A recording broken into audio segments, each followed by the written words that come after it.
How do you get over your anxiety and find happiness within yourself?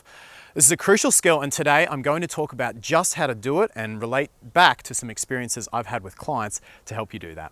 Now, don't forget, the first chapter of my book is now out online. You can download it, a very limited number of downloads now available, and I'll see you in just a second.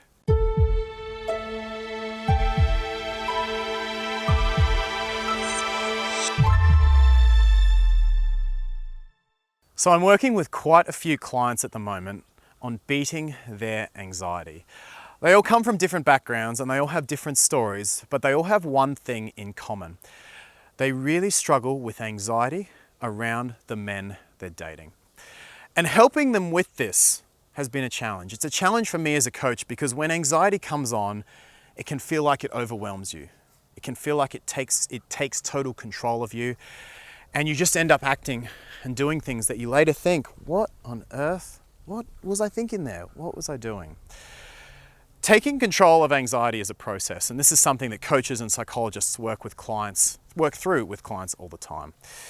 But I want to tell you about what I've done to help some of these women. There's a saying, if in doubt, just take action.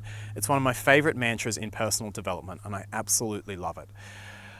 But every now and then, you run into a situation where the best action is taking no action.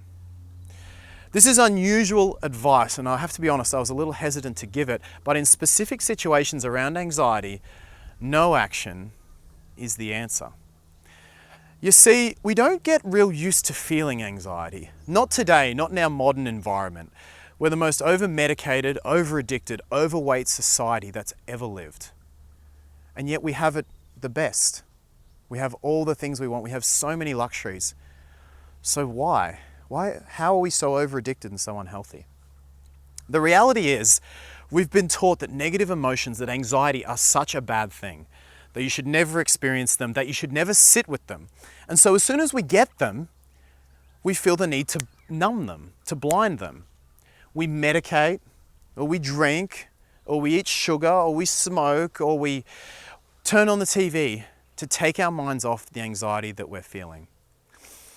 Or for my clients, they make that extra phone call, they make that desperate text, they start an argument with someone who's not investing in them again and again.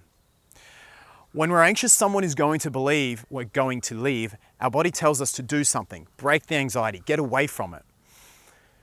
And the way to win is to do nothing.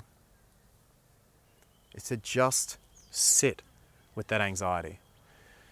And I have clients, for example, who get so nervous when their partner goes out, who are just fret with anxiousness. And they say, Mark, using your strategy, I've just spent the whole night in the corner, I'm in the fetal position. Yeah, I didn't text him, but it was a disaster. No, that was a major success because you sat there with it. You didn't take an action to break it. You didn't give him that extra text that wasn't necessary because he just didn't have his phone on him or because he was busy. You didn't make that extra desperate phone call. You didn't start an argument through your own insecurities that would have only served to push him away. The success was in doing nothing. Sometimes the success is in not calling the guy. Sometimes the success is in realizing that if you can just sit there and no matter how badly you're doing, not take an action to break that anxiety, but just sit with it, that can be the major success. And even if a client of mine, even if she can't handle all the anxiety and she takes an action at the end of the night, if she lasts an extra hour sitting with that anxiety, that's still a win. Because she's learning to handle it. We're so told that negative emotions are such a bad thing that we numb them and we never learn how to handle them. This is why it was so important for me, for all my students, male and female, to always go out sober. I want them to be anxious when they're out. I want them to feel those negative emotions. I want them to sit with them. And then I want them to do what I need them to do anyway. In this case, it might be meeting someone, but in many cases, it's doing nothing. Learning to handle that anxiety means learning to sit with it. Even if it's only baby steps, even if it's just little things that you last another hour without taking that action to break your anxiety. You last another 2 hours or another day without texting the guy. Sometimes that's exactly what you need to do to handle that. I can't tell you how many times through my own social anxiety, I went out petrified, I was still anxious, I was walking over to meet people anxious as hell, but I didn't numb it.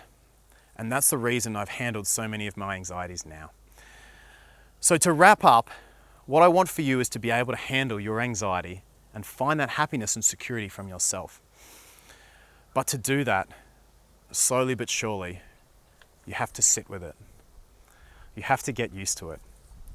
We're told that negative emotions are these big bad things, and so we avoid them at all costs, but the reality is we never learn to handle them. If you can learn to handle your anxiety, if you can just sit with it for longer than you used to, you've taken a step forward in handling it. Well, that's the video. Thank you for watching. I'd love to hear your thoughts, comments, questions. Let me know in the space below. Comments are always appreciated from you. Give the video a thumbs up, hit that big red subscribe button, and of course the little bell so you get notifications when new videos are out. Don't forget to download that chapter of the book, and I will see you in the next video very soon.